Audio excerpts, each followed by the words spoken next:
Sa paggunita ngayong araw ng International Human Rights Day, nagtipon sa Plaza Miranda ang pamilya ng mga desaparecido so yun pong nawala nung panahon pa ng martial law hanggang sa kasalukuyang administrasyon.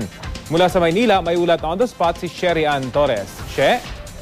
Yes, Rafi, kasabay ng araw ng International Human Rights Day, muling nanawagan ang mga desaparecidos o families of the disappeared for justice para sa pag-aksyon ng gobyerno sa paghahanap sa kanilang mga nawawalang kaanak. Sinamahan sila ng mga grupong karapatan, SELDA at iba pang human rights groups sa harap ng Quiapo Church. Karamihan, panahon pa ni dating Pangulong Ferdinand Marcos nawala.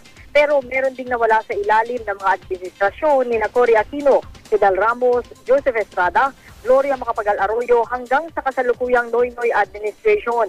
Ilan sa mga nagsalita kanina ang isang ginang mula sa Negros Occidental na dinungkot daw ng mga otoridad ang asawa noong July 19, 2011 sa bintang na nag-uuling ito ng iligal. Hindi pa rin ito nakikita hanggang ngayon. Panawagan ng mga grupo kay Pangulo Aquino, imbes na ituring silang kaaway ng gobyerno, tulungan silang hanapin ang mga kaanak at resolbahin ang kahirapan at injustice sa bansa.